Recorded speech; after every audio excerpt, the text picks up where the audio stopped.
Welcome to the ThunderCast, your martial athletics podcast produced by the fans, for the fans, with your hosts, Russ Livingood and KD Hugnall. We're bringing you the thundering word on the thundering herd each and every week, so keep it right here. The ThunderCast is on the loose.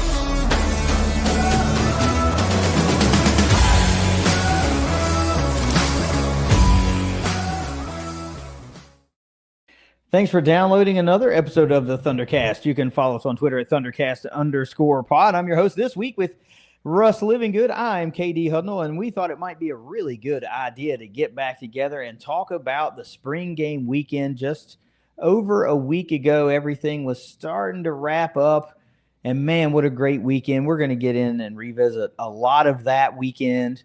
Of course, we got some portal stuff we want to talk about, and I'm sure there's a few other things floating around out there that we're going to talk about. But Russ, got to say, like, this has become the norm with me since I don't get to do these shows as often as I would like to. It seems like every time we start an episode, I go, man, it feels really good to get behind the mic again and join you on an episode of the ThunderCast. Yeah, it does, man. It's always good. Jed's been holding it down, doing a great job, but the OG is back here today. It's always good to get back with my homie and talk a little sports. Yeah, let's talk about the herd. I want to say I know Jed's going to be listening to the show, and he's a super busy dude, so I'm just going to go ahead and say it over the airwaves right now. I think you're doing a great job, and you bring a new element to the show. I really enjoy it. I think a lot of people are enjoying your presence, being in front of the camera a lot more often. But we need to touch base. I can't just be seeing you once, twice a year at a tailgate, and then you're working, and we don't even get a chance to really talk that much. So I'm going to be calling you here, sometime next week, and hopefully we can set something up. We can just sit down and have a conversation there for a couple of minutes and just kind of catch up for real.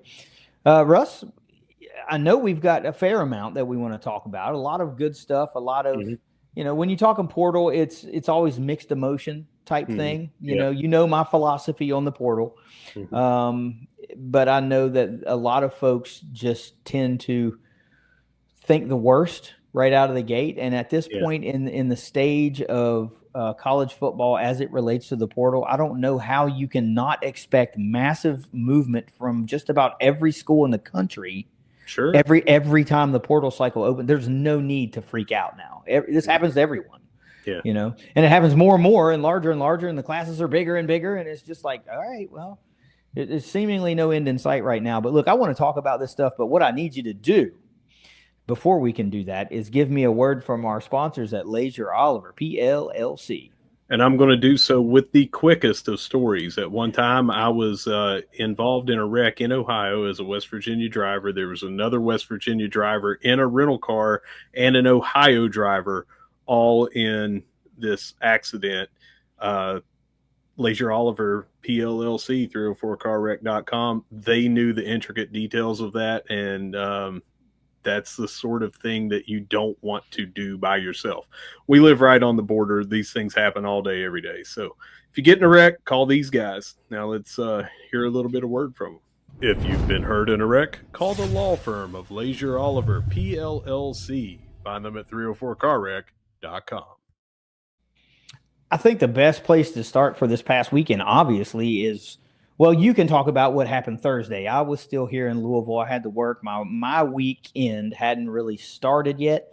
So the weekend really kicked off on Thursday evening at the Union Pub and Grill, and our good friend, local Huntington legend Herb Stanley in the house, hosting an event for the Herd Brothers and things like that. And since I have no knowledge about that and what went on, I'm going to yield to you to talk about that night ever so briefly before we get into Friday and what really kind of took off and how our weekend kind of took off. Yeah, so Mark George, by the way, this is his 30th year of helping with the quarterback club or running the quarterback club, and they do an amazing job for every spring game, and they do things throughout the year as well. But Mark put this together. He organized this reunion with the Hurd brothers, and this is not the first year he's done it, but it was the biggest. Mm-hmm. And this year it included that Thursday night. And guys, got there early. It started at 7, and then some of them left because there was a 7:15 golf outing the next morning, and then some trickled in a little bit later. But very well attended. Not as many people that were there on Friday because a lot of people were still traveling in on Friday. But just about everybody that went to the golf outing on Friday was there on Thursday, and it was a very good event just to see everybody getting together. Some people meeting each other for the first time. But you know how that is, right? You come back into Huntington, and one of the first places you want to go when you think about spending time with your old college buddies is going to the Union. I mean, it's like everybody knows that that's a rite of passage if you're a student at Marshall University or if you've just spent any amount of time in Huntington. Going to the Union or being able to get in the door at the Union is now a rite of passage, and that's what I think of. That's where my mind goes when I think of the good times I had at Marshall with my best friends at that time. Most, if not all of those nights at some point either started at or ended up at the Union. How about me, you, and Newhouse watching A-Team while everybody else was gone out of town? That's a great memory, man. Russ and I, we were roommates in college, and we didn't even have cable. We were waiting on cable to get hooked up. And we would go down to the Union and watch the A-Team with our good buddy Newhouse, who I'm sure many listeners know who Jason Newhouse is. But then we moved into Friday, right? And this was a great weekend for me personally. I got to bring my wife and my son. That we all had a good time. But they occupied themselves back at the hotel on Friday night because we had work to do. They had the real full blown Hurd Brothers reunion upstairs at Joan C. Edwards Stadium. Over 120 Hurd Brothers there, various other people attending from the athletic department. Coach Gibson was there. Several other of the coaches were there, and members of the Hurd athletics administration team. President Brad Smith was there briefly. And it was a great event to be a part of. I mean, obviously we were there to work, but just to continually be asked to come to that event is something that I find like kind of surreal, because I never took a snap. And I'm going to remind you of this on the elevator on the way up. I was in the elevator with a couple of folks, a couple of former players and their wives or significant others or whatever. And I was kind of in the back of the elevator, just, cause I got on first. And this guy turns to me and he goes, "So, man, when did you play?" And I was like, all 5'8", 165 pounds of me never took a snap at Marshall University, but I appreciate you thinking that I could. But anyway, what a great event that was. Let's talk about really that. Was.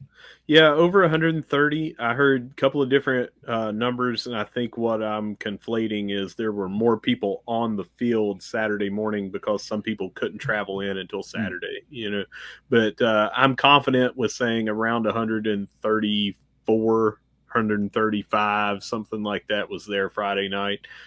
We got to go and talk to several people on camera, off camera.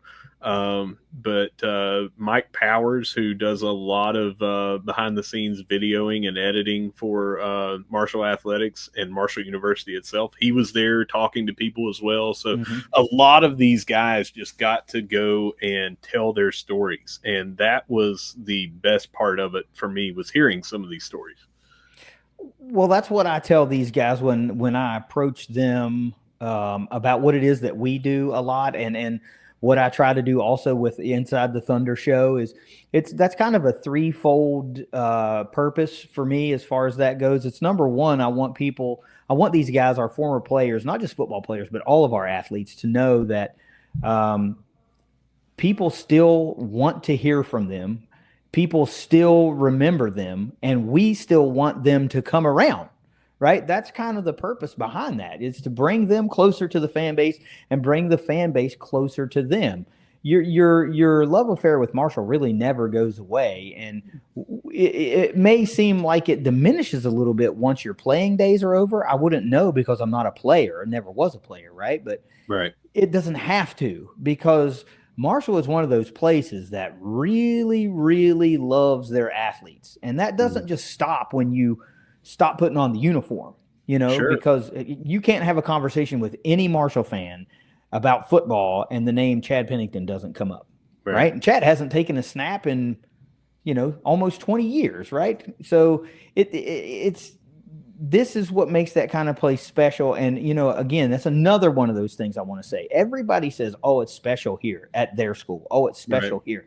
How many times and from how many different former Herd brothers did we hear firsthand them say, I've got a family member that played at XYZ school, or I've got a family member here, or my brother went here, or I've got a buddy that went to this school. And they say, we don't do anything like what you guys are doing this weekend. We don't have that type of camaraderie. Like, we're not getting back together and reuniting with former players from other eras and networking and sharing stories and reliving good times and kind of comparing, how my era did versus your era. It's like, we don't have that, but we do at Marshall. We have that.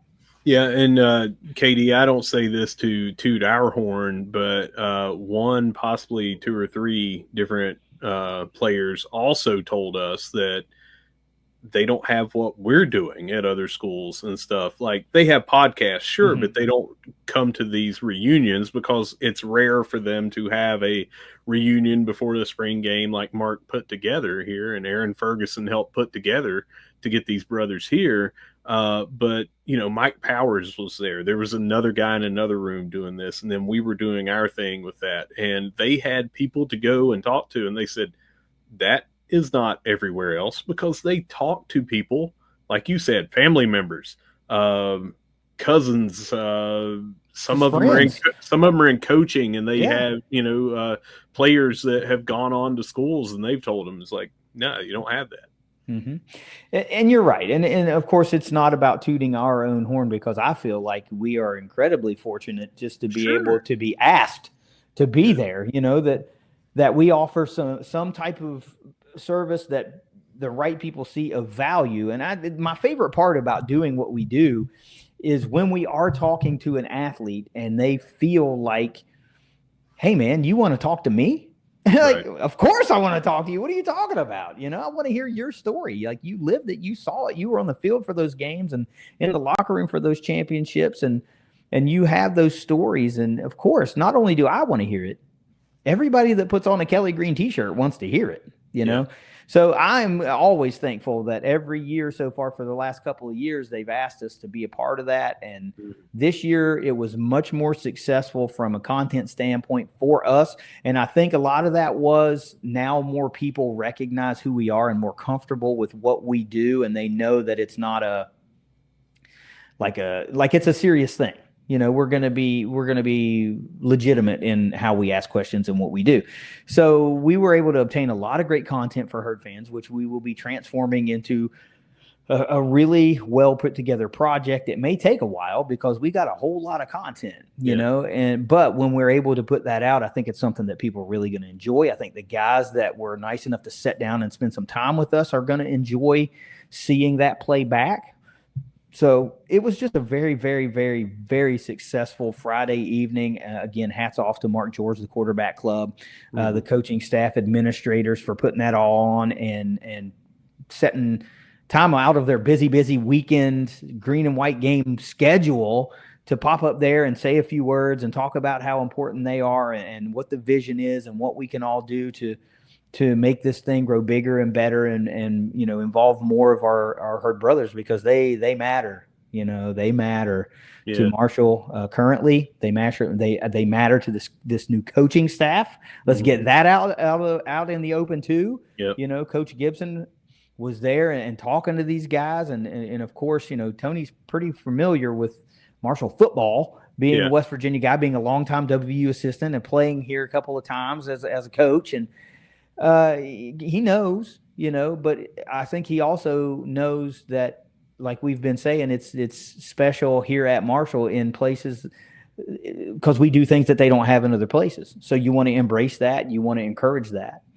So this coaching staff's behind what Mark and the quarterback club's trying to do. Christian Spears is behind what they're trying to do. I think President Smith is behind what they're trying. They see the importance of it. Yep. And as fans, just as a general herd fan, that can do nothing but benefit you and your experience as well, because that means you'll see more of these guys around at games, at tailgates, functions, all that kind of stuff. And ultimately, as a herd fan, isn't that what you want? You want to see your favorite players back, right? More often. Yeah. And let's talk about the tailgate, because that's the next portion of this. You and I were both over at the lot before anybody else was. And we got set up, and right around that same time, former herd wide receiver Damian Garrett was there, and he came over and talked to us, and that was great that we got to talk to him. He was meeting some guys and tailgating kind of right beside of us, but we had a lot of players come over there, and they got on camera. I can't remember. I think 8 total, maybe. Yeah, 9. I think we had about 8 guys. Yeah, 4 at a time. But just getting to talk to those guys and being kind of in the background of our tailgate, you could see all those guys over at the M Club Pavilion. Mark had set up, the reunion tailgate for them there, and they had a big cookout and all that. The big deal, man, was every single player on the current team, as far as I know, walked down to the fountain ceremony. And I heard from current players on the team that were here the last year or two that a lot of people went before, but they didn't ever think that every player went. And every player went, and then all the reunion guys that were in, the alumni guys, they went down. A ton of fans were down there too. Well, and it was also parents of our newcomers to the program. Yeah. So there was when I saw them all lining up, I bolted across 20th Street and set up, knelt down and had my phone set up to capture all the sea of people walking, players, herd brothers, parents, administrators, all that, and I bet you it took a solid 2-3 minutes before all of them were past me. It was a lot of people. It was a lot more than that. I know, because Damien and I were trying to get the boil pod out of the thing by ourselves, and I was wondering where you were at for 30 minutes while you were watching the lineup. That was very cool to see. So many people packing the plaza for the spring fountain ceremony. And of course, the fountain's back on again. That means it's football season officially in Huntington, West Virginia. Marshall University is ready to defend its Sun Belt Conference football championship coming this season. Yep, there's a lot of turnover. Yep, there's a lot of new all the way around in the athletic department and the football program particularly. But there's a lot of new everywhere in the country. Somebody who has a lot of turnover is going to win conferences and a national championship, right? The game has changed. That's just the way it is. So the fears of, now our core group isn't together, I don't feel like that's as much of a concern as it would have been in years past, because nobody's core group is together nearly as much as it was. And who's to say that the group you bring in isn't going to be better than the quote unquote core group that you would have maybe had anyway? It's just such a new game. It is. It's a crapshoot, I really want to see Phil Steele, who, everyone should pay attention to. I really want to see, not just this year, but like 3 years from now, what his breakdowns are going to look like. Because, I think you shared the tweet maybe that he said 50 days or something till the press or till the magazine hits the press, and he was like, just enough time to see who's entering the portal, right. But not to see where they land, so it's gonna be difficult. It's so many of those data points that he uses to rank teams and things like that are things like returning starters, returning production. And if you've got so many people changing places, everybody's going to be without returning production or returning starters. But that just means you weren't necessarily a starter at Marshall. You may have been a starter at another school or contributed big time at another school. And that's what's you're not going to be able to quantify that properly. You're not going to be able to like accurately rank those sort of things based on that data. Yeah. So I am very intrigued on how Phil Steele will evolve, how his magazine will evolve, how the analytics will help him to evolve, because this is a transfer game now, man. This is a 100% transfer game. The kids that are going to continue to lose in this evolving landscape are the high school athletes. Those are the ones that are going to lose, because they might be great, but they're going to go somewhere to get acclimated to college. And if you prove that you can play at that level, somebody's going to come after you in the portal. That's just the way it is, right? So such an interesting dynamic. It has turned some really good fans off to the game. Yeah. Some guys that I know and have been pretty vocal about their disdain for the transfer portal and how they feel like it no longer allows them to have a personal connection to our team. You can't keep track of all the players, and it's hard. Yeah. It's really hard to keep track of everybody. Oh, trust me. But I hate that, because I'm not trying to disparage those guys. I'm not going to name them by name, but we had a conversation on social media, and I told them that, like, I hate to see them feel this way, because we need more fans like them around, because they're good passionate fans, and it sucks that the transfer portal is stealing the joy from a lot of fans, not just Marshall fans, a lot of fans across the country. And it stings more, I think, in places like Marshall, in places like App State, to where your whole town is the identity of your college. It stings a little bit less in somewhere like USF in Tampa. That's a pro sports town. Their identity is 100% not the USF Bulls, right? But in places like Boone, North Carolina, and Huntington, West Virginia, and Statesboro, Georgia, it matters more. That's by and large a lot of your identity and who you are. So, where do you want to go? Do you want to go? I want to finish out the weekend. I want to, the food was great. Let's talk about the food. That's what I was going to say. We've got to talk a little bit about the tailgate itself. Made possible by Landscaping by Hillcrest. They did every single fall football tailgate that we did. Yeah. They did last year's spring game. They did this year's spring game. And everything they have always told me, KD, is do it right. Mm-hmm. Like, I'm some amateur tailgater or whatever, but they say do it big, mm-hmm. Because that's how they do it with their business. They don't half-ass anything. They do it, they whole-ass it.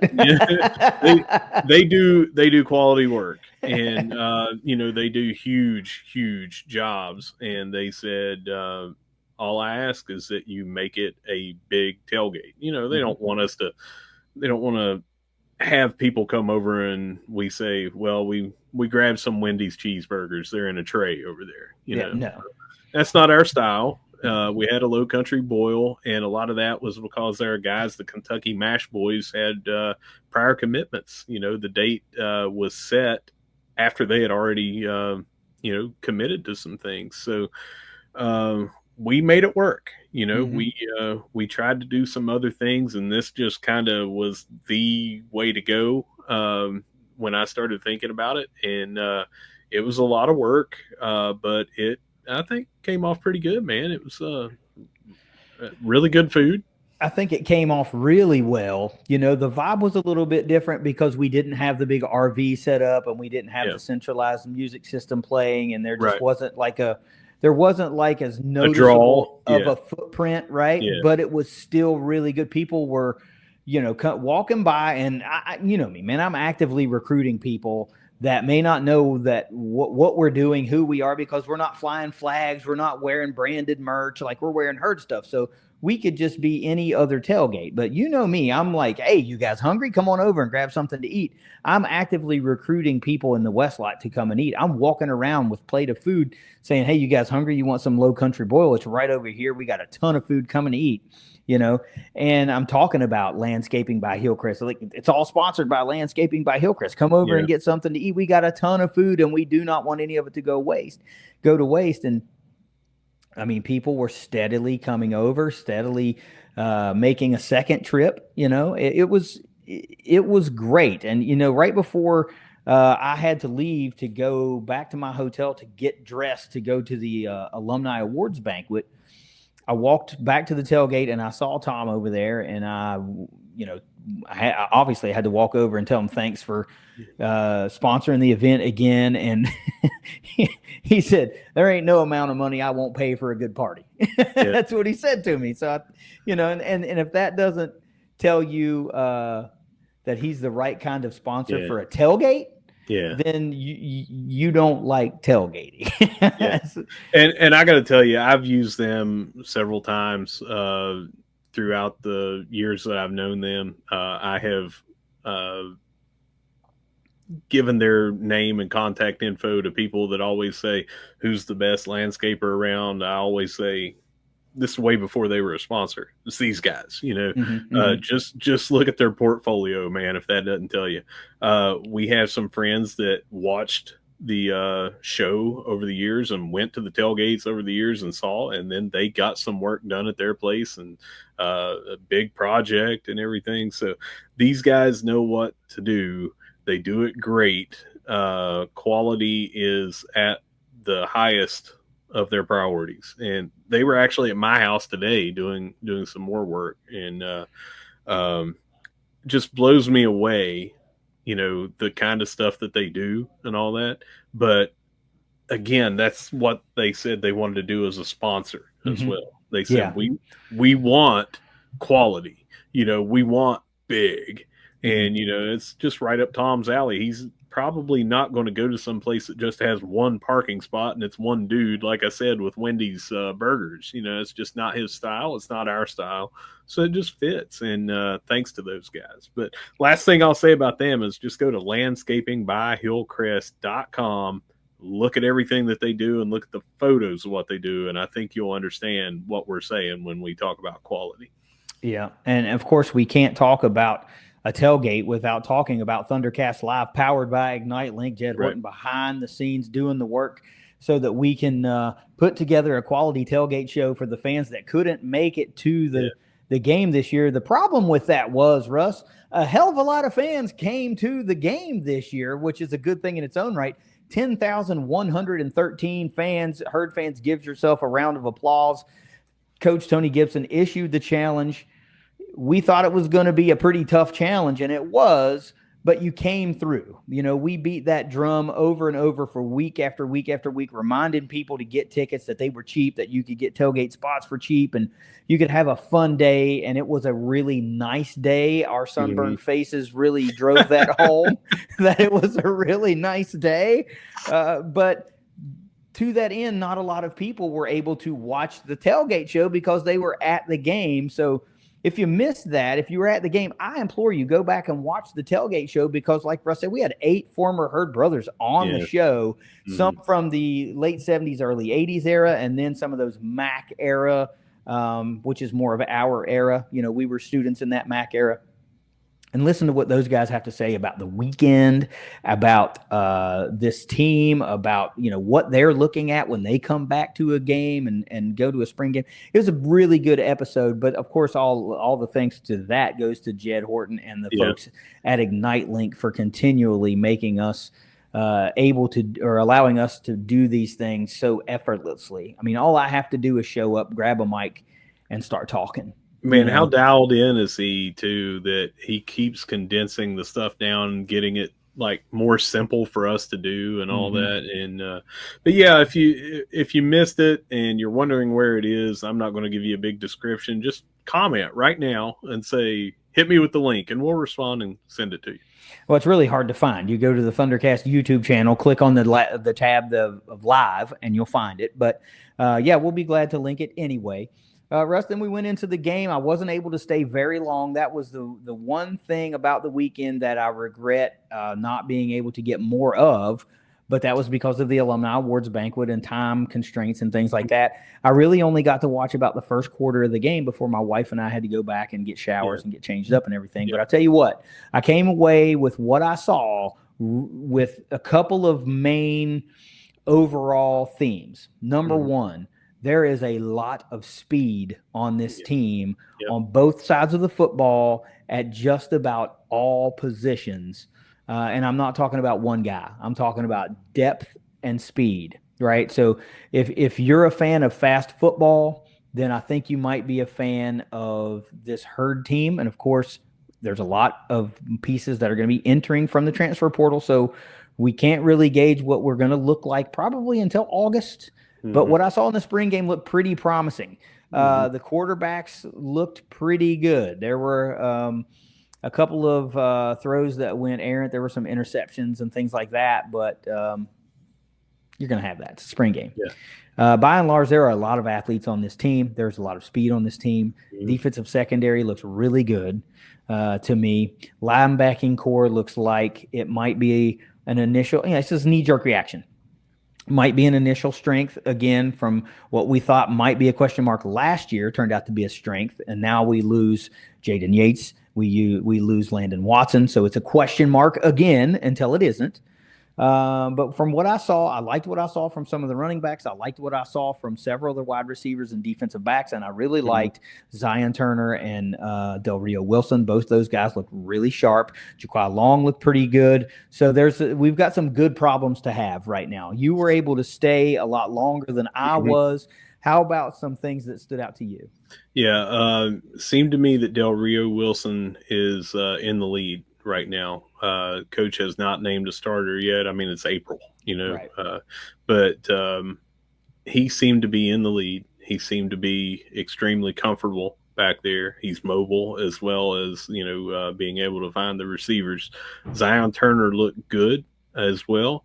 He looked like more of a threat to run. Not that Del Rio Wilson couldn't run. It's just Zion Turner, when he did run, he had great results.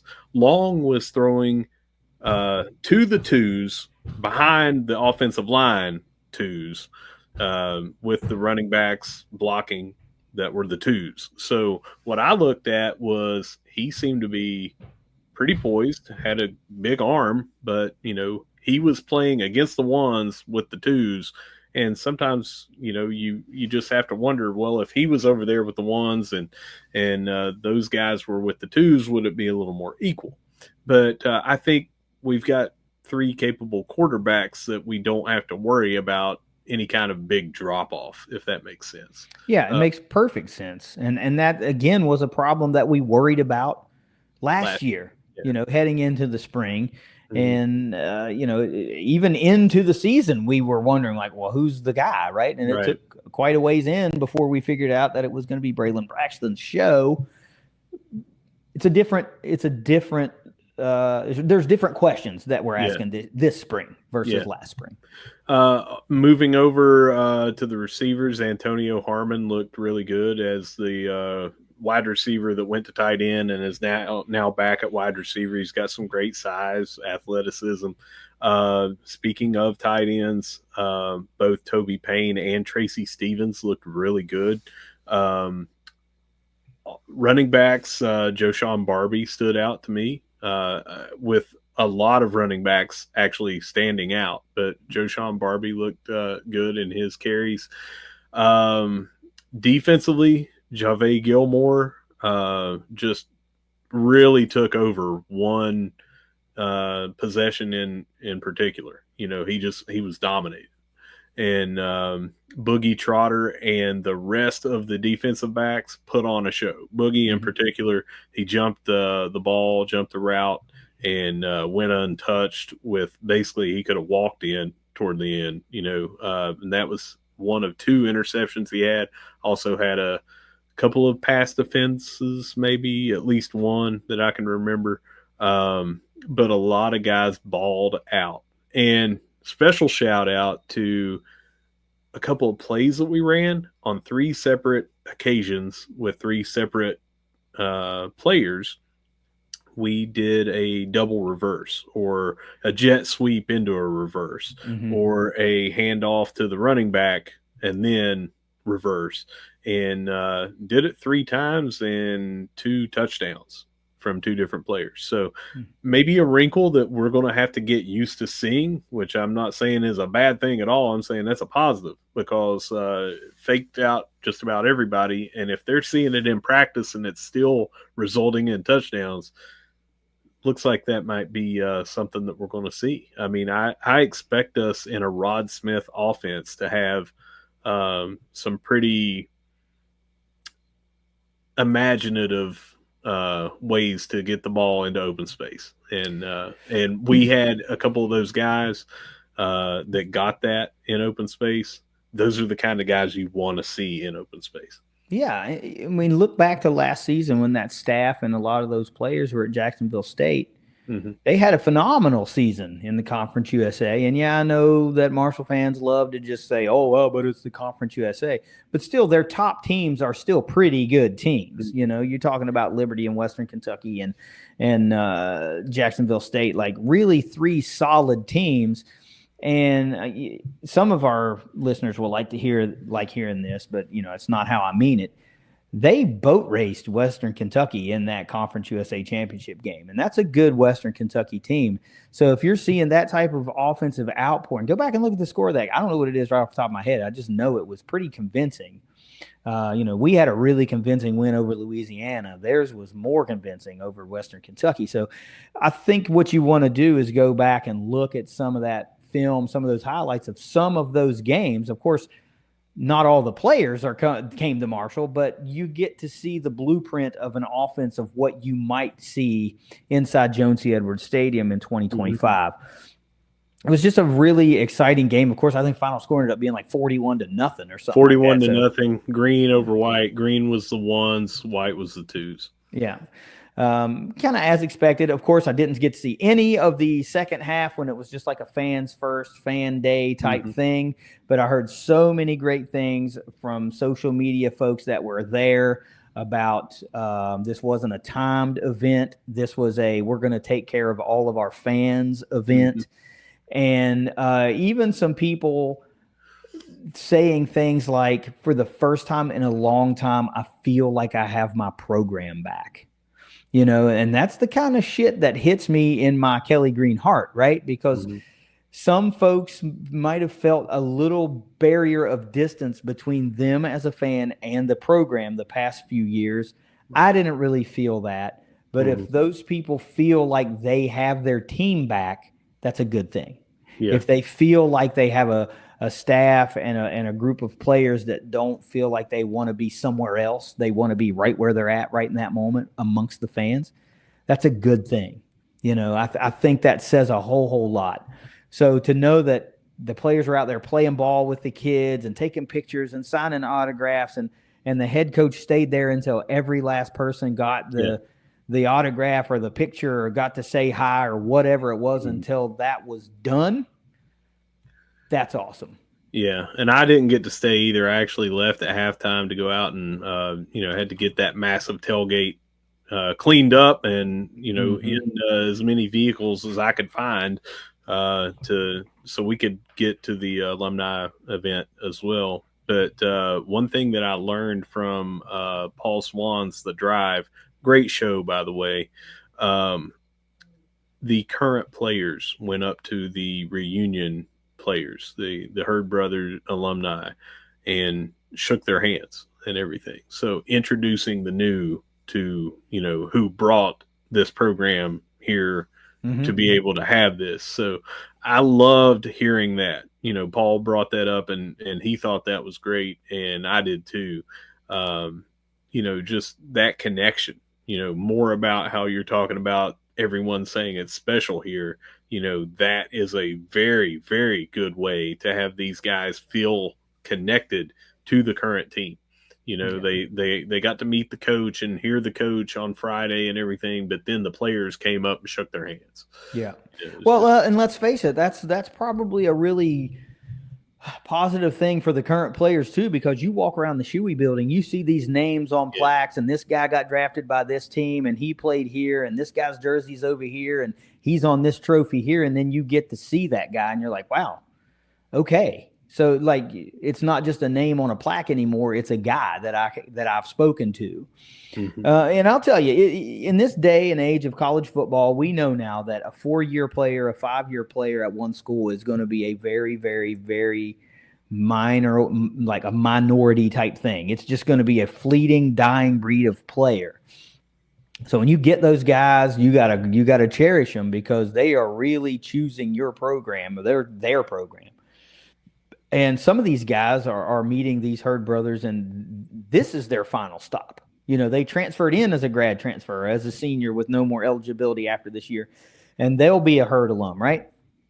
And then you run into the guys like Mike Green, who transferred in here, could have continued to play, but was here for 2 years, blew it out of the water for 1 complete year, and then headed off to the NFL draft. That guy could have written his own check to go play for anybody in the country, but instead is making a run at the NFL and is forever a son of Marshall. And I talked about that before. I think that's great. You need that, right? And you might ask yourself, okay, well, who all was there? Like, at this event, I saw guys all the way back from the 70s, all the way up through Logan Osborne at the Friday night event. In the parking lot on Saturday, in the West lot, I saw a lot of the same guys, but then I saw dudes like Dalton Tucker. I saw Owen Porter out there, in the West lot. So it's not just old dudes, man. These younger, more recent players are coming back around too, and that's important. It's not. It's just as important as those MAC era guys, those national championship winning team guys, because they're the youth. They're the next era of Herd brother. So anyway, I want to talk about the alumni banquet real quick before we get into the transfer portal, and let's round out this weekend. As you know, I know but as most folks know, I am 100% not a suit and tie guy.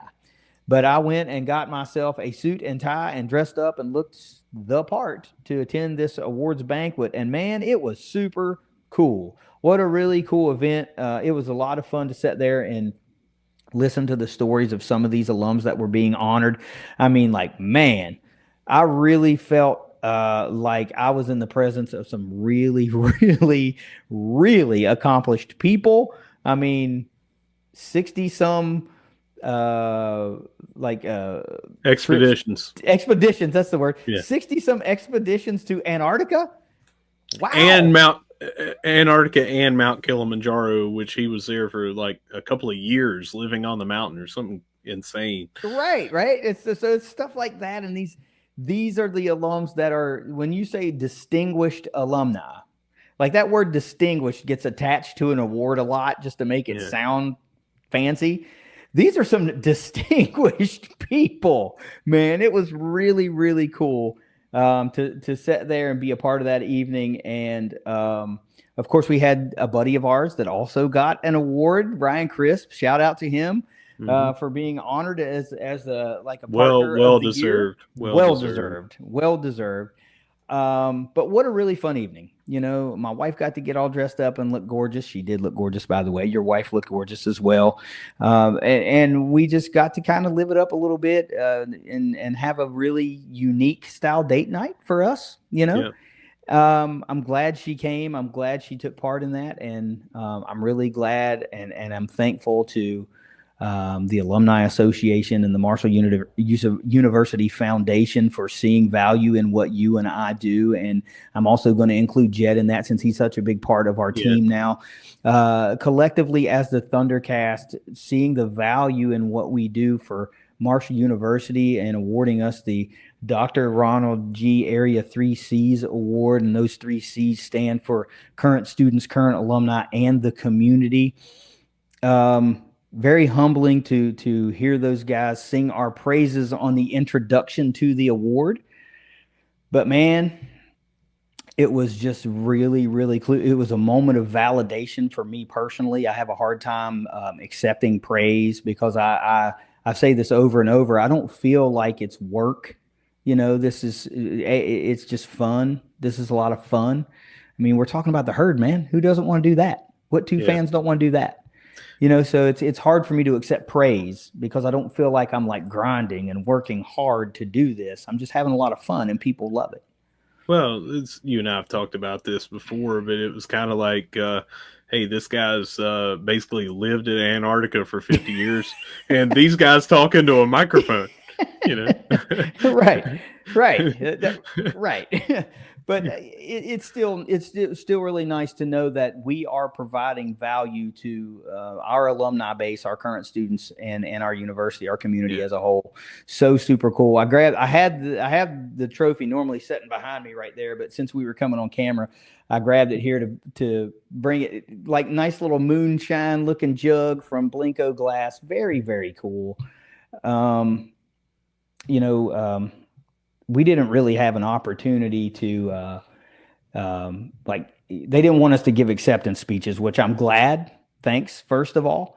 But we kicked off the show, the event. We were the first award of the night, and in retrospect, in a moment of reflection upon that, I felt like that was really, really cool because everybody hadn't gotten their plate of food yet, so they were focused on on us, and then some of these other awards were coming out. Everybody's eating and listening and eating and listening, but all eyes were on us for a moment there, man. And that was wild to be in that room amongst those people and share that moment with you. It's kind of a full circle moment. We've been a part of so many things together and so many projects and planned so many things over the years, and it was kind of a full circle moment. It was really cool, man. I'm glad I called you some 4 years ago and said, "Hey, I got this idea. I want to do this." And what it evolved out of that phone conversation to what we're doing right now, with still so much room to grow and expand and develop and evolve. It just shows that it doesn't take huge bank accounts. It doesn't take extreme notoriety. All it takes is a little bit of passion, a little bit of drive, a little bit of desire, and you can create something that was not there and turn it into something that people love. And we did that. Yeah. Yeah, and I said all my stuff with Jed, so I don't want to beat a dead horse, but for anyone that hasn't seen what I said there or heard what I said there, I'm still just blown away by it. I'm tickled to death to get the award, but again, the guy's been to Mount Kilimanjaro, and two totally different awards, but that's the kind of thing, and Sean Hornbuckle for all the work that he has done. And you talk about every award that was there. I mean, these people were just so deserving of that award. So for us to be included in that, I have to feel like we were deserving. Because everyone, it wasn't like that there were some people who's like, well, let's just give them this as kind of like a lifetime achievement award, or hey, this guy is a new donor, so let's give him an award.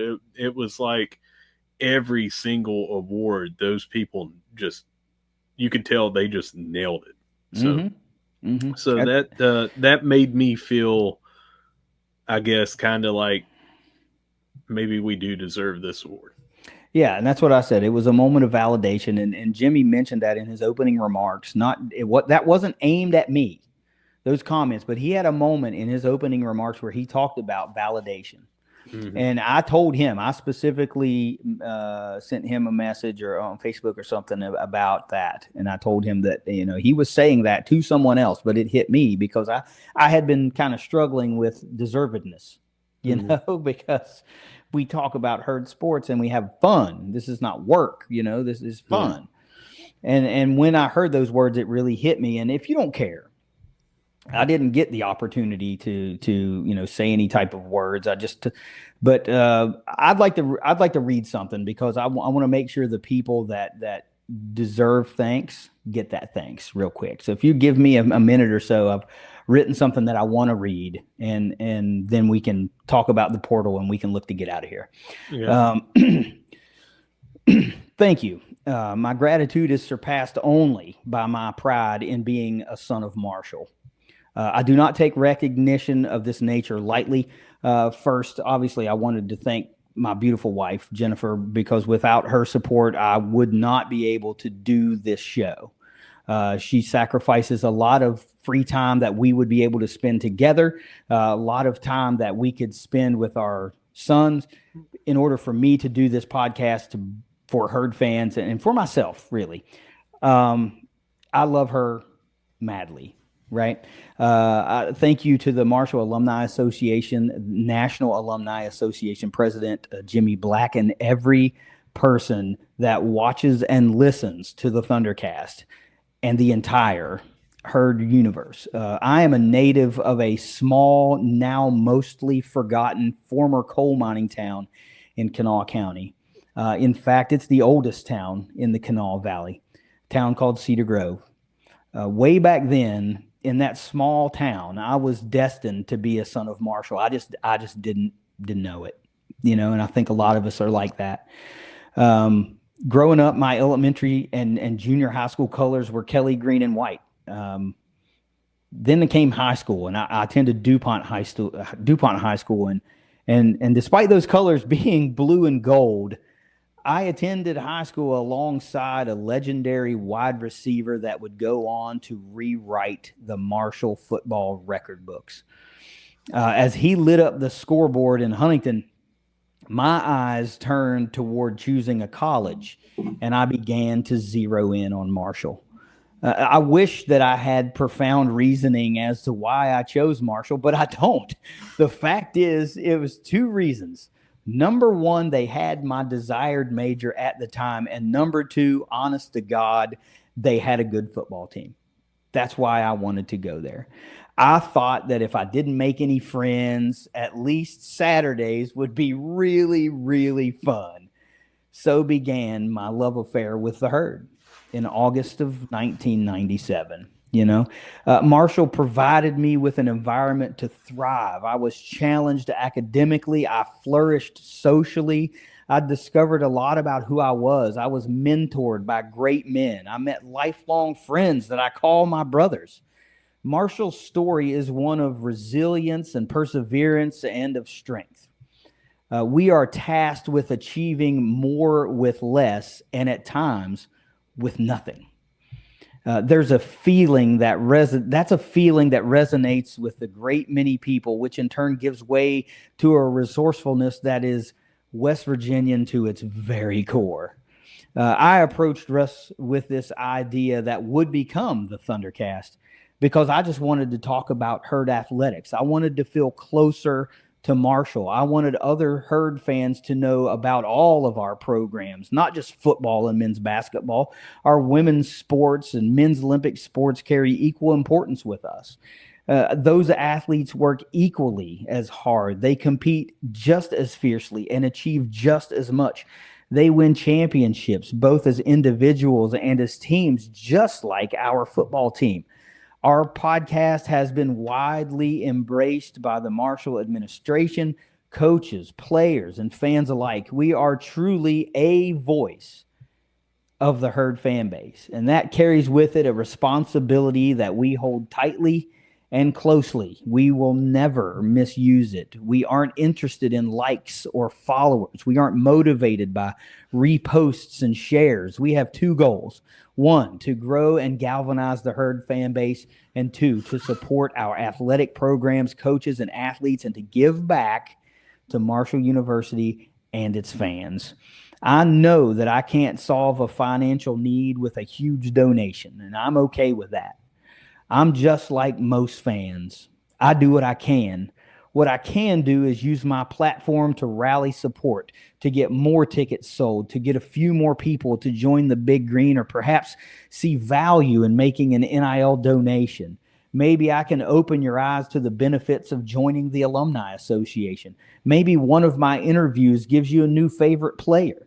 Or maybe you just want to know my keys to victory for the next football game.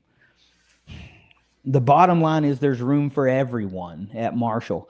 Figure out what you love to do and do that thing. Find out how your talent and your passion can help Marshall and put them into action. If you see me around, say hi. Let's talk ball. let's collaborate on some ideas and tell me your story, because I'd absolutely love to hear it. Thank you for giving me the time to say this, and go Herd. Thanks, man. I wanted to get that out because I felt a certain type of way. And once Matt told me that we didn't have to give speeches, I had that prepared just in case we had to say something. And I felt still compelled that people needed to hear my sincere thank you and reasoning for why I do what I do, and why I appreciate the people that I appreciate for putting me in this position to be here and sit and talk to you and talk to these people. It's just, I'm the luckiest damn fan in the Marshall fan base, and nobody's going to tell me otherwise. That was great, man. It was. Thank you. Now let's talk about the transfer portal. Yeah. So big thing is right now you can go to ThunderCast.Online. And we had the transfer portal tracker, and it was all the rage in the winter portal, in December. And then it bled over into January and February and everything. And then there was a big lull kind of from February, but I have updated it. Not everyone's bio, everyone that's entered or transferred in via the portal, do I have their bio done as I'm recording this. By the time you see it, they might all be up, but well over half of them are already. And because some people were talking on the message board, herdfans.com, about, hey, does anybody know who's in the transfer portal? Where can we go? I just updated the thread that was already there and said, here's the newest link. So I hadn't put it on socials as of us recording, but a lot of people viewed it today. I have the list here in front of me. If you want me to go over everybody with Jed, I went over everybody that had gone in that first day. Up to you, or we can just talk about a handful or whatever you want to do. Well, here's the thing that I think we need to do to preface that whole conversation is remind folks yet again that when portals open, you are going to see a massive influx of players from all schools, including Marshall. So you are going to be disproportionately worried that something bad is happening. But again, you cannot pull players out of the portal from other schools until they go in. That's right. And you also don't have roster spots to be able to fill those players until players from your team go into the portal. Yep. So this is par for the course now, right? And August is a long way away. And you might see like, oh my God, we just lost 4 running backs and 2 kickers and 3 punters and this, that, and the other. Do we have anybody to play? We're not playing today.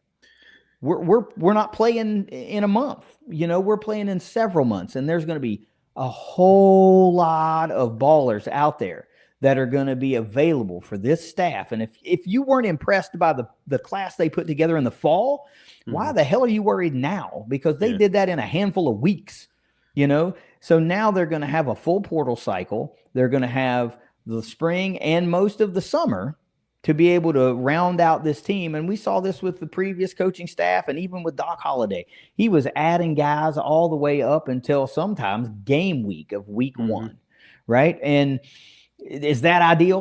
No, not always. But it just goes to show you that recruiting never stops. Yeah, and if you need a piece, you need a piece. And you go out and you get that piece. That's right. So take a breath. And let's try to let the process run its course before we go jumping off any cliffs, right? I said this in the initial tweet that the portal was about to bust wide open, and it has now busted wide open. Some players from Marshall are going to enter the portal that will maybe surprise you, or that are even one of your favorite players that you thought would be an integral part of the 25 team. Well, you may be seeing that now. Does not mean that that's not an opportunity to what? Get better at a position, okay? That's the best way to view the portal. You be the fan you want to be, but that's how I do it. If we open up a roster spot via the portal, that is an opportunity to get better at a position. Not necessarily wide receiver for wide receiver, but a wide receiver might go in, but you get out a stud defensive end, right? That's who cares? If you get better, you get better. Ultimately, you will round out your team. They will build the team that they need to build to compete and defend the Sun Belt Conference Championship. I don't know that we have to name every single player because And I'm fine with that because it's online. Because ThunderCast.Online will have them all. Yeah. But we have counted nearly, now it's not quite there yet, but it's really close to about 30 that have entered. Some of those we cannot verify, but the vast majority of those players we have verified. I would say 24, 25 or so have been verified and have in fact said they are in the portal, or we have verified by other means. Yeah. I'm far more excited. Well, look, we always wish those guys well. We do, right? Because I want to see them succeed. I don't believe in sour grapes, right? These guys, it didn't work out. You also have to realize, Russ, it's not always a decision that the player makes. You know, sometimes the coach might say, hey, you know, you might have a better opportunity if you entered the portal. I mean, that's kind of a nice way of saying, like, you know, maybe you won't play here. I don't know. And we don't know what each individual player's circumstance was. Just know that it's not always the player's choice to leave. Maybe they wanted to stay, but they just weren't going to play much. We don't know. Yeah. So wish them well. Hope that they find a spot and can continue playing, and get ready for the next group of transfers to come in here and try to win a Sun Belt Conference championship. What we can talk about is two guys that have committed. I mean, that was quick, you know. Two players I think folks are going to be excited about. One's a former All-State player from Huntington High School, and one is the son of a former herd great. You know my philosophy on that too. Let this player be his own player. Don't see Cole, think Chad, just like don't see Xavion and think Ahmad. First of all, they don't play the same position. So, but that's pretty cool. Whenever a former herd great has a son that wants to come back and play, that always hits you in a special spot. So do you have notes on the two guys that have committed? I don't have their bios done online, but I mean, Za Jackson is well known here in Huntington. You know, he went up. He's listed as athlete, but he was defensive back / athlete. He can play a bunch of different positions. Hugely athletic. Everyone that has seen him in his high school game knows he's a baller. And he went up to WVU. Signed with them, and they had the same kind of deal that just about everybody has. They have to get down to 105 on the roster, and they said, you know, hey, we're encouraging some people to transfer, or, you know, you won't have your scholarship here or whatever. Don't know if they did that to him specifically, but he was there on the day that 26 to 30 left. And it didn't take long for him to say Marshall offered, and it didn't take even longer for him to say committed to Marshall. Yep. So came right home, and that's good to see. I will have more of a bio up for him in the coming days. But Xavion Turner Bradshaw was a wide receiver at Virginia Tech. Obviously, you've already said it's Ahmad Bradshaw's son. He was here at the spring game just with his dad. And I think it was his intentions to come here if there was a roster spot available and an offer was made. There was, and he's here now as well. Yeah, we recruited him out of high school, but of course he took the opportunity that was presented at Virginia Tech. You can't blame a guy for that. That's an in-state school for him, you know, Bluefield, Virginia, not Bluefield, West Virginia. So you take the opportunity, and oddly enough, he played against the herd a couple times, and now we get the benefit of bringing him here. But let's talk about Za. You mentioned transfer athlete, but most likely played in the secondary. Who knows where he will play here? You could deduce secondary. Could be other places as well. Listed at 5'9", 180 pounds. Like I said, first former All-State player, Huntington Highlanders, Huntington High School, well known in this area. Probably going to be an instant fan favorite just because of the local ties. And then you talk about Bradshaw. What was he listed at? 6 foot. Let me see. 6 foot 172. Red shirt sophomore. that kind of build to me says probably a slot guy. Mm-hmm. You tend to see your Christian Fitzpatrick type guys on the outside. Doesn't mean he can't play outside, But but that kind in of shorter statured, quick as a hiccup type dude generally lends itself to a nice slot receiver.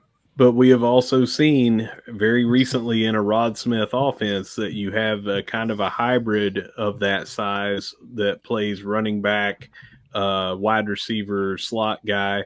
Think 90s Eric Metcalf with the Falcons, someone that lines up in the backfield but is a wide receiver, basically. Yeah, and of course, let's draw a more recent comparison. And obviously, I'm not comparing these two players, but just Sure.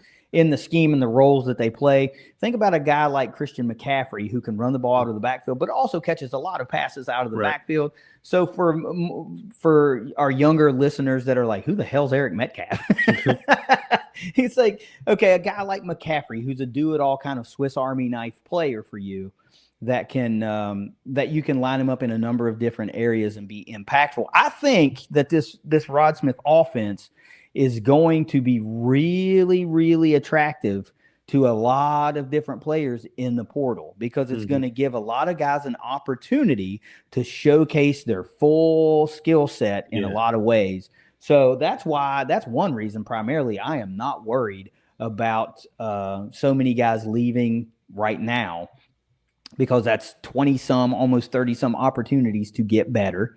And then when you think of the defensive side of the ball, you don't really have to go any farther than Tony Gibson. I mean, the guy's an excellent recruiter and guys just want to play for him. I mean, remember you told the story about guys that played for him at Tech want to come back and tailgate at Marshall games just because they like the guy so much. That takes a special kind of guy. And when you just listen to Tony talk, he did that sit down interview with, I think it was with Charleston Gazette, maybe, when they asked him about the, rekindling a WVU series and that whole thing. And just listening to the guy, it becomes really easy to understand why players just love him. And I've not even spoken to him directly at all, but I just get the vibe. It's like, okay, this guy's like legit. He's a straight shooter. He doesn't bullshit around. It's like what you see is what you get. I got no front to put on. I don't have time for that stuff. Like, this is me. Take it or leave it. So it is not hard to see why guys want to line up and play for. And it's also apparent because how many NC State players came in the winter portal. Yeah. When he got the job, how many came? They wanted to stick with him. So I have one key that I wanted to go over, and it's because something you said earlier. You said a certain position. You were just giving examples, but you're like, someone may freak out because you said maybe 2 to 4 running backs hit the portal. Do we have any left? We had 3 quarterbacks hit the portal so far that we know of that is on ThunderCast.Online right now. There are at least 6 remaining. You know, and everyone that we talked about earlier, we talked about maybe the top 3 that I think anybody that watched that game, anyone that has listened to anything in the media, could tell that right now those are your top 3. So we had 3 that leave. Sometimes people just need to go where they want to play, and if you've got 3 that are in the lead for, the front runner for the top 3 positions, and then there's 3 other guys that are there too, man, you can't carry 11 quarterbacks, and you're not gonna. First of all, you're not gonna. Even if you could, let's say you could, and people took preferred walk-ons or whatever, sometimes people just want to play. They want to play. And they're going to go where they want to go to where they can do that. So, don't freak out about seeing tight ends and kickers and things like that and go, oh no, is there any left? Well, 1, you can just go out and get one, 2, we already still have some that have playing time on the roster here that have shown that they can do enough, to hold that position. They already have done it. Talking about Toby Payne at tight end, So yeah, a couple of tight ends entered, and depth is always something that you're going to say, oh, do we have enough depth or whatever? Yes, we do. We have plenty. With these people entering, I would guess that we are still very close to 100 on the roster right now. Mm-hmm. Really close to 100 on the roster. I think we were over the 105 mark, just like probably 130 of the 136 teams in FBS.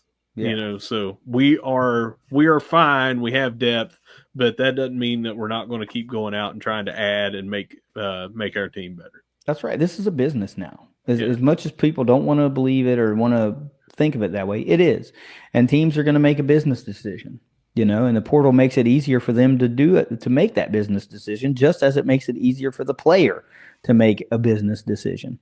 And you mentioned this before we started, something like 10,000 entrants have gone into the transfer portal already. That was on day one. So, I mean, Right. who knows what it is now? I haven't seen the number. So even if nobody else goes in and we've lost 30, there's 9,970 potential prospects for us to try and recruit to fill out the best 22 that we can go win a championship with. We did it last year. 2 years ago, 2 years and last year, we turned over 90 some different guys, right? I mean, that's almost a complete overturn of the roster. Yeah, some stayed and all that kind of stuff, and some guys entered and left in the same cycle and all that. Well, whatever. You get what I'm saying. So don't think that it's like, oh my God, we lost 30 and now there's only 45 guys to choose from. There's 10,000 plus, and that number is probably going to grow, and there's only 136 FBS teams. Everybody can only carry 105. Start to do the math. Yeah, and some of these guys are from the FCS and D2 and all that kind of stuff. But there are 105 men out there that Marshall University can recruit that can win a championship. And here's what I'm going to sign off with. You may have more, but just about the transfer portal. This is the last I've got to say about it. The rules are it opened on the 16th. It closes on the 25th. So people don't have to, by the 25th, find a new team. We cannot stress this enough. There's going to be people continue to enter up until April the 25th. If you are a graduate transfer, you can transfer at any time. Doesn't have to be in this 9 to 10 day window here. Mm-hmm. So you are going to see people transfer all summer long. And it might be because a coach leaves or they are a grad transfer. They can go anytime. It doesn't have to be during this April 16th to April 25th.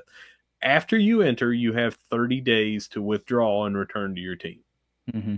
So there may be nationwide someone, just like we had in the winter, we had a handful. And a handful of those guys are now in it in the spring. Those same guys from Marshall. They can withdraw within 30 days and remain at their school if the school, wants them to stay here. So they may go out, try to test the waters, say, no, I'm fine with staying right here. If the school wants them there, they could theoretically come back. But what you will see is after that 30 days is exhausted and that they can't come back, and even before then, if they don't want to come back and the team, has said you may want to explore other places if you want to go play, or, you're a walk-on here, but you might be able to get a scholarship somewhere else. Whatever those conversations are, you're going to see people trickle in, but it may not be until May. It may not be until June. It may not be until July. It may not be until right up to that first week of August, while fall camp is going on. But no matter what, like you said earlier to preface all this, do not freak out. If you're watching and listening to this, that's the deal. People have to enter first, like we always say, before you can pull people in. Yeah. You have to have the roster spot available, and you have to have people to pull from. So unless they transfer and get in the portal and you pick them up that same day, like a couple have already happened, we've already got 2. You're not going to see a lot of places replace how many go in with Yeah, it ain't the gonna be same 30 number. in, 30 out in a week. It's It's not not. gonna happen. It's going to take a while, and that's all I've got to say. And I'm going to pass this to you to take us out right after this. When we interviewed Coach Huff a number of times, and he gave us insight into how they navigate the portal.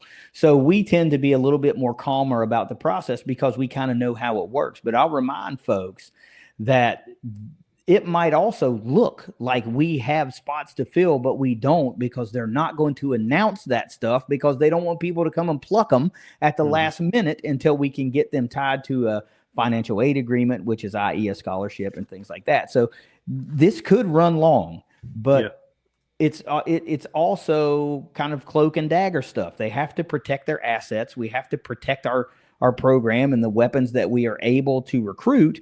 You don't want to jump out and go, hey, we got 1995 Tommy Frazier here. Why don't you guys come and try to pluck him away? You don't want to do that. So you're going to try to keep that'd be some pretty things. Good. We just recruited 2001 Miami Hurricanes over here. It's 17 first-round draft picks on it. You're not going to do that. You're going to hold things closer to the vest, especially if it's an area of need to where you have to have these few guys. You really can't afford to lose anybody. You're going to keep those hush, right? So patience is a key right now, and it's really tough because I like reporting on recruiting just about anything more than anything. I love it. I love the whole thing. So when things are quiet, it sucks because I want to know. And even when I do know, I want to tell, but I can't tell, because we don't, first of all, we don't know all kinds of secretive stuff, but if there's some things where it's like, ooh, that's got some smoke to it, but I'm still going to keep that quiet because I don't want it to turn into anything. But anyway, patience is the virtue. I'm going to get out of here saying this before I kick it to Russ. Thank you guys for listening to us talk for another 75 plus minutes. I thoroughly enjoy being able to talk to you guys whenever I can. I really hope to be able to do more of these sooner, and keep your ears and eyes poked onto your notifications, because I've got an interview that I'm going to be doing in a couple of days, hopefully publishing maybe by the end of next week, that has stemmed from the someone that I met at the Herd Brothers reunion. And there were several of those guys that expressed interest in wanting to do an Inside the Thunder. And it's just going to be a matter of getting our schedules to line up with my limited availability and everything that they have going on. But a lot of guys were really excited about the prospect of doing a show like that and having a really casual, kick-ass conversation about their time with the Herd. So I'm going to do one of those on Monday night, and I hope to have that out by the end of the week. I got to find some free time to be able to edit it and post it. But other than that, that's going to be really fun. So look forward to that. Russ, if you got nothing else, take us out of here. Yeah, whether you see us at the Cam, whether you see us at the Jack, or whether you see us interviewing 1995 Tommy Frazier, as I understand that's who KD is interviewing on Monday. No matter where you see us, we're going to be saying, go Herd. Go Herd. It's the ThunderCast. We will see you next week. Later.